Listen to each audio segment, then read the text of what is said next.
Espace TV.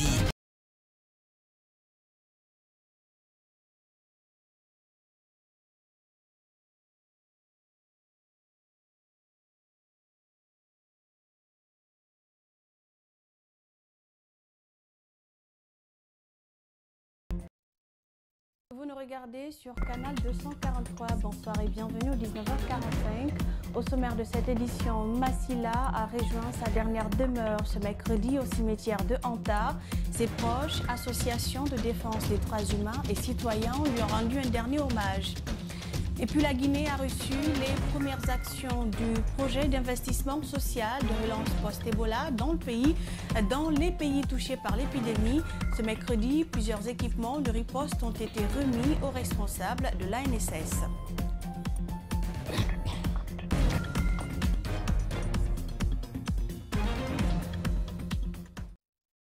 Et nous commençons par cette brève. 6300 fonctionnaires seront mis à la retraite dès ce mercredi 24 novembre 2021. Selon le site africaguinée.com, l'annonce de cette mise à la retraite devrait être faite officiellement par le ministre du Travail et de la Fonction publique, Julien Yombuno. Il s'agit d'un départ massif inédit, mais au ministère de la Fonction publique, l'on temporise. Je vous l'annonçais, Massila a rejoint sa dernière demeure ce mercredi au cimetière d'Anta, dans la commune de Matoto. Mais avant, un symposium a été organisé à l'hôpital sino-guinéen au cours duquel les proches de la jeune dame, victime d'un viol collectif présumé, lui ont rendu un dernier hommage. Les associations de défense des droits humains et citoyens venus accompagner la victime ont chacun demandé que justice soit faite. Pour Massila, suivez les détails avec André Mossi Milimono et Alseni Camara. Après avoir été violé puis opéré plusieurs fois, Massila n'a pu survivre à sa douleur. Ce matin, ses proches lui ont rendu un dernier hommage à travers ce symposium. Sa famille exprime toute sa satisfaction et sa gratitude de voir une telle mobilisation autour de la victime. La consolation de la famille de Massila, elle est très grande. C'est de savoir que Massila a été bien suivi, bien soigné par l'équipe médicale qui avait la responsabilité de son traitement. Mais également, vous avez été très nombreux à lui rendre visite au chevet de son lit à l'hôpital. Les activistes des droits humains et plusieurs autres citoyens ont accompagné la victime dans son parcours douloureux jusqu'à son décès. Ils demandent justice pour elle. Que la procédure soit accélérée, c'est ça notre fierté, le fait que ces criminels puissent répondre de leurs actes. Nous nous battrons pour que celui qui est en cavale soit arrêté et soit aussi jugé et condamné à la hauteur de ses forfaitures. Nous voulons qu'il médiatise le procès Massila, que tout le monde entier regarde comment ces criminels ont été sanctionnés. En réponse, le gouvernement guinéen, à travers ses représentants, disent ne ménager aucun effort pour que les bourreaux de Massila soient jugés et punis à la hauteur de leur forfaiture. Le gouvernement fera tout son possible pour que les coupables soient punis et que le Guinéen sache que nous devons nous en remettre à Dieu, prier pour le repos de l'âme de Ma.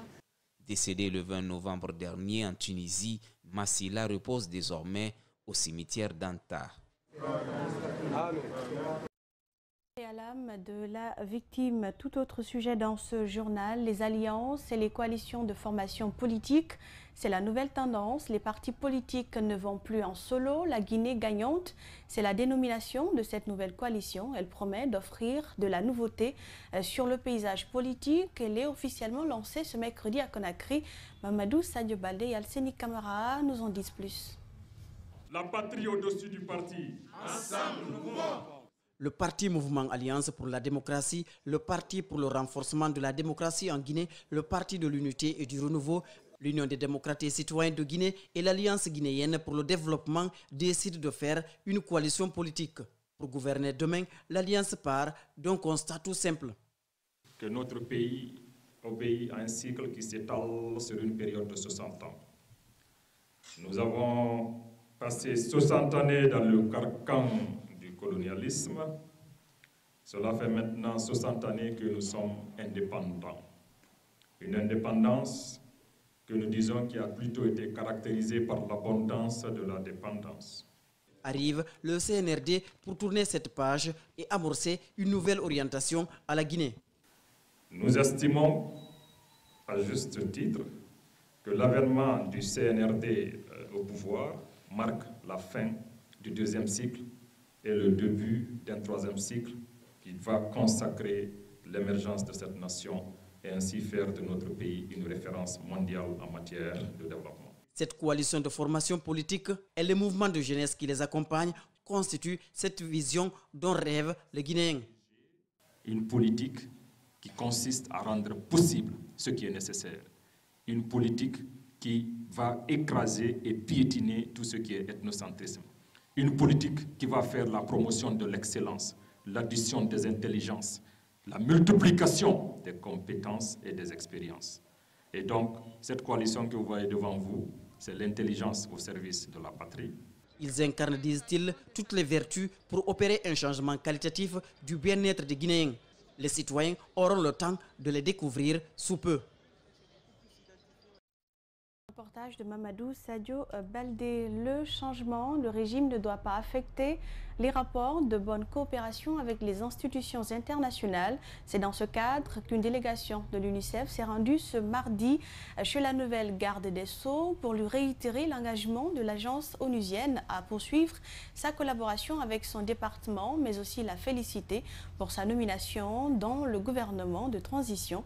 Plusieurs autres points ont été débattus pendant cette rencontre. Le compte-rendu est signé Dina Bangoura et Aboubakar Keke Bangoura.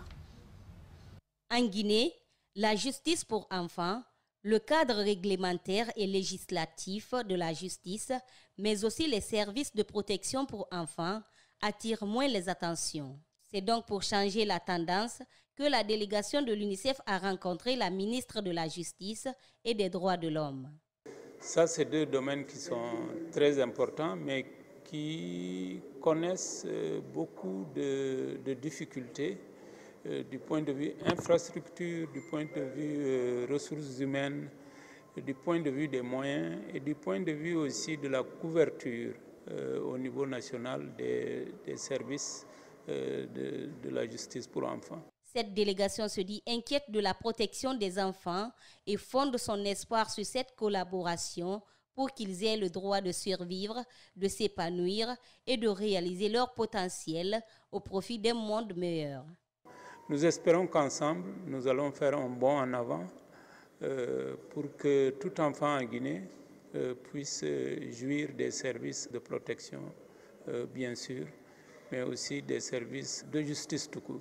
Fatmata Yari Souma salue les démarches de cette institution qui ne cesse d'accompagner la Guinée dans diverses actions. L'UNICEF est un partenaire de notre ministère avec qui le ministère a longtemps collaboré sur les questions portant sur l'enfant et qui nous ont toujours apporté leur aide sur le plan institutionnel et sur beaucoup d'autres plans. Donc c'est toujours un plaisir et un honneur de les recevoir et d'échanger sur des questions qui nous concernent ensemble. Au terme de cette rencontre, la ministre et la délégation de l'agence onusienne ont loué le bon rapport qui existe entre la Guinée et l'institution. Elles ont toutes pris l'engagement d'œuvrer pour la pérennisation de cette collaboration. Je vous l'annonçais à l'entame, la Guinée a reçu les premières actions du projet d'investissement social de relance post-Ebola dans les pays touchés. Ce mercredi, plusieurs équipements de riposte ont été remis aux responsables de l'ANSS. Il s'agit de matériel de réanimation, entre autres Ali Badara Kamara et Ibrahima Sori Souma pour le reportage. C'est un appui de la Banque africaine de développement à travers le Fonds africain de développement aux victimes d'Ebola. PERSIF, c'est le nom du projet qui vise à améliorer la résilience des communautés touchées par l'épidémie. Pour ce premier geste, 10 centres de traitement épidémiologique seront équipés en matériel de riposte moderne. Ces équipements de pointe en faveur de 10 centres de traitement épidémiologique viennent renforcer les capacités de nos structures de prise en charge de la COVID-19. D'une valeur estimée à 6 336 079 302 francs guinéens hors taxes. Ces équipements arrivent à un moment où nos indicateurs de riposte contre cette pandémie sont très encourageants. Ce geste en faveur des services de réanimation du pays vient augmenter le nombre de matériels de réanimation. Seul bémol, l'insuffisance des médecins anesthésistes en Guinée. Nous sommes que 9 anesthésistes réanimateurs en République de Guinée, tous formés par nos propres frais. Et donc, nous appelons l'État, par exemple, à offrir des bourses pour la formation des médecins anesthésistes réanimateurs. Et ça aiderait le pays en cas de crise de telle ampleur pour qu'on puisse les prendre en charge. Le projet vise spécifiquement la restauration des services sociaux de base, la relance des opportunités économiques pour les femmes grâce à la création d'emplois durables dans les entreprises et sur les marchés à valeur ajoutée.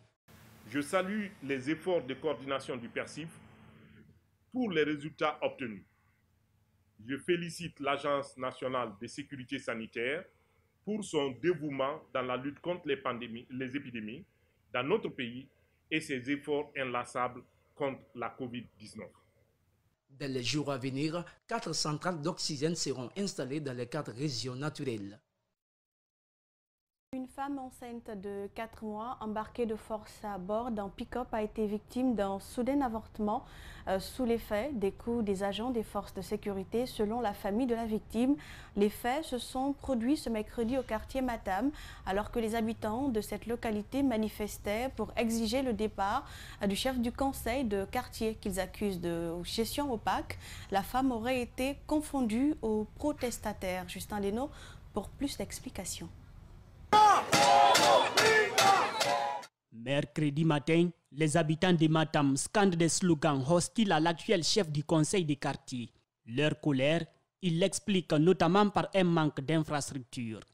Les citoyens reprochent à Minka Conté une gestion opaque et exigent son départ immédiat. On s'est réunis pour demander le départ plus simple du chef quartier. La gérance du quartier n'est pas normale. Dans la manifestation, Salimatou Kamara a assisté à l'arrestation de ses parents biologiques, dont sa mère en état de famille, embarquée à bord d'un pick-up. Ma mère est enceinte de 4 mois. Je lui ai dit de ne pas rejoindre les manifestants.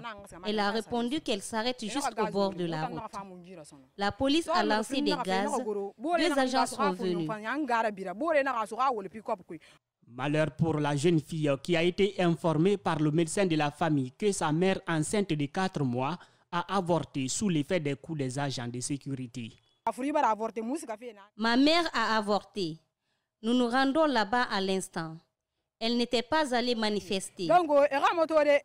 Le chef des quartiers mis en cause nous a conduits chez son vice-président pour donner sa version des faits. Il y a 2 personnes dans ce groupe qui ont été remerciées par le chef de quartier. L'autre m'a dit que le chef de quartier les a remerciés.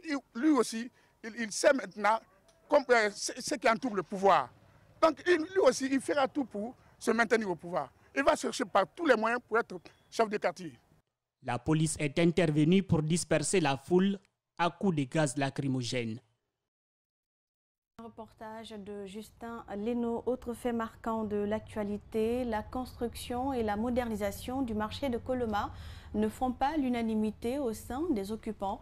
Un groupe de commerçants dénonce la mauvaise gestion du marché par l'administrateur général. Il compte se faire entendre ce jeudi à la faveur d'une manifestation. Le reportage de Bernard Koundouno et d'Aboubacar Keke Bangoura. Suivez. Ce sont les locataires du marché de Koloma qui sont sommés de déguerpir. Ces lieux de vente devraient connaître des travaux de modernisation. Ces commerçants disent n'avoir pas pris connaissance du contrat qui fait l'objet de polémiques. L'administration nous a tendu un papier de préavis d'1 mois. On a des boutiques, on a des magasins. Ils ont déjà fait des bails d'abord par anticipation l'autre fois. Cela a été fait dans une manière la plus opaque. Depuis que ce nouveau administrateur qui est venu là, en collaboration avec un opérateur économique du marché, rien ne va. L'administrateur du marché, qui est le principal mis en cause, dit avoir agi sous les instructions de la mairie de Ratoma, qui compte moderniser tous les marchés de la commune. Il y a une décision que le maire vient de prendre, qui est rentrée en vigueur le 5 novembre jusqu'au 5 janvier, un préavis donnant tous ceux qui sont dans les marchés, transformer des boutiques ou des magasins en des dortoirs, de les libérer au plus tard le 5 janvier. C'est une décision qui est valable pour tous les marchés de la commune de Ratoma. Le projet a déjà démarré par la construction des hangars, des infrastructures qui ne sont pas bien accueillies par les femmes du marché. Sous ces hangars, les tables sont petites, nous sommes gênés, il n'y a pas de passage pour les clients. Selon des jeunes commerçants du quartier, les forces de sécurité ont entamé des interpellations des jeunes qui comptent manifester les jours à venir. Voilà, ce reportage de Bernard Koundouno met fin à cette édition d'information réalisée par l'ensemble de la rédaction. Merci pour l'attention et l'intérêt. Prochain rendez-vous avec les infos à 22h avec Mafoudia Bangoura.